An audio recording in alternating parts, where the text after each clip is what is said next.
Find the derivatives of the given function with respect to corresponding independent variables. Okay, तो यहाँ पे in short first question के लिए variable हम लोग अज्यूम करके चलते हैं थीटा है। सो डेरिवेटिव लेने से पहले हमें ये टर्म्स न्यूमरेटर में लेके जाना पड़ेंगे। So it will equal to 12 theta raise to -1 -4 theta raise to -3 plus theta raise to -4। Numerator से जब ये टर्म डिनोमिनेटर से जब ये टर्म न्यूमरेटर में जाएंगे then it will be plus का हो जाएगा minus. Now let us differentiate this terms. So d r by d theta will be equal to 12 x raise to n का डेरिवेटिव होता है n x raise to n -1। So -1 theta raise to -2 -4 into -3 theta raise to -4। Okay, plus या फिर यहाँ पे आ जाएगा plus -4 theta raise to -5। Now यहाँ पे if I reorder the terms, minus sign बाहर आ जाएगा, ये वाला माइनस साइन बाहर आ जाएगा एंड थीटा रेस टू -2 वापस में डिनोमिनेटर में लिख लेता हूँ। So it will be equal to theta raise to 2 minus minus हो जाएगा plus. So it will be equal to +12 divided by theta raise to -4 नीचे आएगा तो वापस ये हो जाएगा theta raise to 4 minus sign बाहर तो -4 थीटा रेस टू -5 है, नीचे आ जाएगा तो theta raise to 5। So this is the first derivative. Okay, that is d r by d theta. ये फर्स्ट क्वेश्चन का डेरिवेटिव है। सेकंड क्वेश्चन का डेरिवेटिव ले लेते हैं। तो सेकंड क्वेश्चन के डेरिवेटिव के लिए I have to apply u by v rule. Okay, so d अच्छा वापस मैं एज्यूम करके चलता हूँ, यहाँ पे वेरिएबल x है, ठीक है। तो d y by d x will be given by, it will be given by simple formula that is v derivative of u minus u derivative of v, जिसमें से ये टर्म u है, यहाँ पे ये टर्म v है। Okay, तो formula कुछ ऐसे था v derivative of u minus u derivative of v divided by v square. Okay, तो अब यहाँ पे v दैट इज x, इसको हम लोग कुछ नहीं करेंगे, अंडरस्टैंड ये डेरिवेटिव के बाहर है तो इसको हम लोग कुछ नहीं करेंगे। अभी हमें ln x का डेरिवेटिव लेना है। ln x मतलब u का डेरिवेटिव लेना है, दैट इज ln x का डेरिवेटिव हो जाएगा हाफ। ओके, ln x के डेरिवेटिव की बात चल रही है, मतलब u के डेरिवेटिव की बात चल रही है, मतलब ln x के डेरिवेटिव की बात चल रही है। माइनस यहाँ पे आएगा u derivative of v, u का वैल्यू है ln x का डेरिवेटिव हो जाएगा 1 डिवाइडेड बाई v का square that is divided by x का square, which will be given by a formula which will be simplified as x by 2 minus ln x divided by x का square. This is the second derivative of the और this is the derivative of the second question.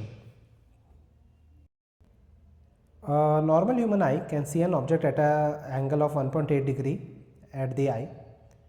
What is the approximate height of the object which can be seen as a eye placed at a distance of, eye place means obviously at a certain distance of 1.1 meter. Okay, अब एक चीज़ ध्यान रखना, और ये angle जो भी है it is equal to 1.8 degree, this angle is very small. तो theta if this is very small then it is approximately equal to sine theta, या फिर अप्रॉक्सीमेटली हम लोग इसे लिख सकते हैं टैन थीटा, दोनों में से कोई भी एक। नाउ थीटा जब भी, बट एक चीज़ आपको ध्यान रखनी पड़ेगी, यहाँ पे जो थीटा होता है it should be in radians. Okay, so if I substitute theta in radians, अभी फिलहाल के लिए 1.8 डिग्री दिया है, if I convert it into radians it will be equal to pi by 180 is equal to tan theta. Tan हो जाएगा opposite, opposite है h और एडजेसेंट है यहाँ पे 1, तो h का वैल्यू होने वाला है यहाँ पे, it will B pi, if you cancel out this terms it will be equal to 100. Okay, so it is equal to pi by 100 which is equal to 0.0314 meter, या फिर I can write this part as 3.14 centimeter. This will be the height, but understand this formula is only valid if theta is very small. Use the approximation in order to calculate, अच्छा approximation ये वाला formula है, in order to calculate the value for this. Okay, सबसे पहले इसके value देख लेते हैं। सबसे पहले अप्रॉक्सीमेशन सब्स्टिट्यूट करने से पहले हमें समझना पड़ेगा कि हमें इस फॉर्मेट में इसको कैसे तो रखना है। So how to arrange in this format. Okay, it will be pretty simple. So it will be equal to, सबसे पहले तो मैं 99 को लिख लेता हूँ 100 माइनस 1 और इसका square root. Okay, square root को मैं लिख सकता हूँ हाफ, क्यूब रूट को जैसे 1/3 लिखेंगे वैसे स्क्वायर रूट को हम लोग लिखेंगे हाफ। इसमें से मैं 100 को पहले ही कॉमन ले लेता हूँ। Okay, so 100 will be taken as common. Common लेते समय ये जो फैक्टर है या ये जो पावर है वो उसके साथ पावर कॉमन ही आ जाएगा। ओके, यहाँ पे बचेगा 1 minus 1/100 raise to half. Okay, 100 का स्क्वायर रूट हो जाएगा 10 और यहाँ पे हम लोग लिख सकते हैं 1 minus 0.01 raise to half. Okay, so over here if I calculate this part it will be equal to 10 into, यहाँ पे हम लोग लिख सकते हैं, अच्छा 1 प्लस एन एक्स का हमें फॉर्मूला पता है, 1 plus x raise to n का फॉर्मूला हो जाएगा 1 प्लस एन एक्स। यहाँ पे 1 माइनस हो जाएगा क्योंकि यहाँ पे बीच में माइनस है ना, हाफ इंटू 0.01, ठीक है, which is equal to 10 into 1 minus यहाँ पे आएगा 0.005। तो यहाँ पे आ जाएगा इसका answer 10 into 0.995। So if you calculate this value, अगर 10 से मैं मल्टीप्लाई करूँ, the answer will be equal to 9.95। Okay, ये स्मॉल अप्रॉक्सीमेशन या फिर बायनोमियल अप्रॉक्सीमेशन तभी ही वैलिड है when the value over here is extremely small, वरना ये वैलिड नहीं रहेगा। अब similarly let us calculate for the second part. First का आंसर 9.995 आया।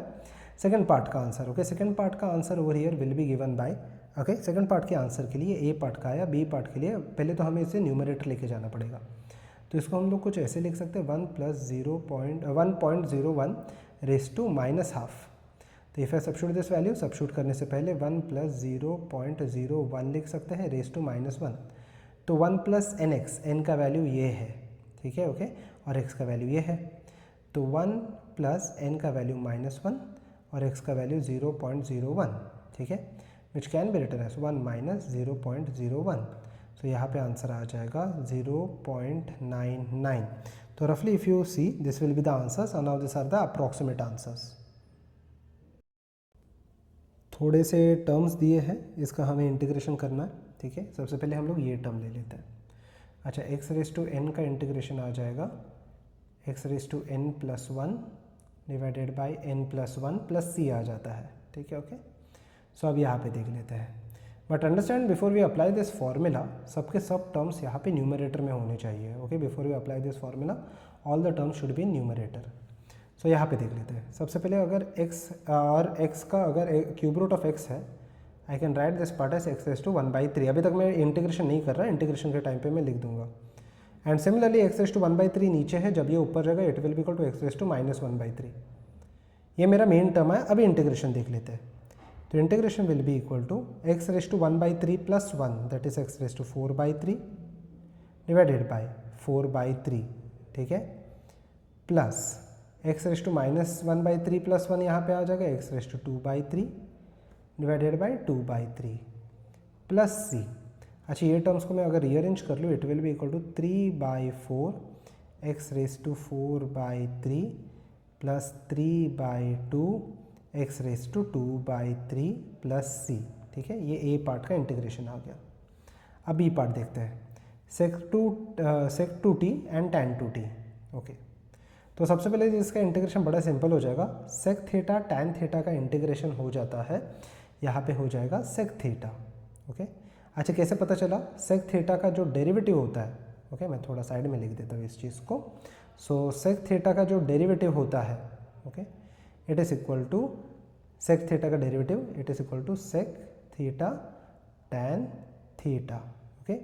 Now understand one simple thing, similarly integration में इसे उल्टा ही करना है। तो sec थीटा tan थीटा का इंटीग्रेशन आ जाएगा sec थीटा। तो यहाँ पे sec 2t है, तो sec 2t tan 2t, इसका आ जाएगा sec 2t, और जो इसका कोएफिशिएंट है, कोएफिशिएंट मीन्स ये नंबर, ठीक है, ओके, जो इसका कोएफिशिएंट है वो डिवाइड हो जाएगा। So it will be divided by 2, okay. बड़ा सिंपल सा पार्ट है। What about the third part? Third part plus C आ जाएगा यहाँ पे because of the indefinite integration. Third part you can clearly see this is a definite integration. तो third part में हम लोग क्या करने वाले हैं? थर्ड पार्ट के लिए हम लोग पहले नॉर्मल इंटीग्रेशन कर लेते हैं। x/2 का इंटीग्रेशन हो जाएगा x² डिवाइडेड बाई 2 ऑलरेडी था into 2। Using the same formula x raise to n का इंटीग्रेशन हो जाता है x raise to n+1 divided by n+1। इसके लिमिट्स दिए गए हैं -2 से लेके 4, प्लस 3 का इंटीग्रेशन हो जाएगा 3x वापस -2 से लेके 4। अब यहाँ पे देख लेते हैं इसके आगे। अब यहाँ पे 1/4 को मैं बाहर ही रख देता हूँ, ये जो नीचे डिनोमिनेटर वाला 4 है इसको मैं बाहर ही रख देता हूँ। न्यूमरेटर पे ध्यान देते हैं, x के जगह पे पहले हम लोग 4 सब्स्टिट्यूट करेंगे तो आ जाएगा 4 का स्क्वायर, बाद में माइनस x के जगह पे -2 तो -2 का स्क्वायर, ठीक है, प्लस 3 x के जगह पे 4 माइनस ऑफ -2, ठीक है। अब यहाँ पे आगे बढ़ते हैं, सो विच इज इक्वल टू 1/4, 4 का स्क्वायर हो जाएगा 16, 2 का स्क्वायर हो जाएगा 4, ओके, बाय द वे -2 का भी स्क्वायर पॉजिटिव ही होगा, प्लस 3, 4 + 2 हो जाएगा यहाँ पे 6, okay. Finally this will be equal to 12, 12/4 will be equal to 3, okay, तो it will be 3 plus 6 × 3 will be equal to 18 which is equal to 21। तो third question का आंसर आ जाता है 21। अच्छा, लास्ट डी पार्ट, ओके, तो question मैं और एक बार लिख लेता हूँ, ठीक है। ये क्वेश्चन है, मैं इंटीग्रेशन नहीं कर रहा, cos theta, okay, into I can right tan theta plus sec theta d theta, okay, इसका हमें इंटीग्रेट करना है, इंटीग्रेशन करना है। Let us open this integration. यहाँ पे आ जाएगा cos थीटा, tan थीटा को मैं लिख सकता हूँ sin theta divided by cos theta, ठीक है, प्लस cos थीटा को, अच्छा cos थीटा को पहले मैंने यहाँ पे मल्टीप्लाई कर लिया, फिर ये cos थीटा को मैं यहाँ पे मल्टीप्लाई कर लेता हूँ। So it will be equal to, ध्यान से देखते हैं, it can be written as cos theta into sec theta into d theta. अभी तक मैंने इंटीग्रेशन किया नहीं, अभी मैं करूँगा, okay. So over here I can cancel out cos theta, तो सिर्फ हमें sin थीटा का इंटीग्रेशन करना है। अब sin थीटा का, अच्छा okay, let me just cancel out properly, cos theta cancel out, sin theta का इंटीग्रेशन करना है। sin थीटा का इंटीग्रेशन आ जाएगा -cos थीटा। अच्छा, इसमें से अगर आप देखते हो sec थीटा को can I write down this part as 1/cos theta, okay, जिसमें से cos थीटा और cos थीटा कैंसल आउट होगा तो बचेगा सिर्फ 1 का इंटीग्रेशन हो जाएगा theta, okay, plus c। So minus cos theta plus theta plus c, this will be the final answer. This is the answer for the fourth question. Use the small angle approximation to find the approximate values of sin 8 degree and tan 5 degree. अब sin 8 degree when the theta is very small, so it is approximately equal to sin theta. But understand this formula or this value of theta should be in radians. Okay. If theta is very small, तो यहाँ पे अगर sin 8 चाहिए, it is approximately equal to 8 degree, but उसे हमें radian में convert करना पड़ेगा। So 8 × π/180, तो अगर आप ये कैलकुलेट करोगे यहाँ पे आ जाएगा, if you calculate this part, it will come out to be 2π/45, okay. You can substitute the value and you will get the answer. Similarly, if I calculate for tan 5 degree, so tan 5 degree similar to the previous one, over here again the theta over here is very small, so tan 5 degree का value आ जाएगा approximately equal to 5, वापस अगर आप देखोगे तो radians, okay, तो वापस अगर आप देखोगे तो radians, okay. So if you substitute this value over here, it will be equal to 5 × π/180 which is equal to pi divided by 36, okay. So if you simplify this part, this answer is enough, okay, but still if you want to simplify this part, this will come out to be roughly equal to 0.139, and if you calculate this part, this will approximately come out to be 0.087,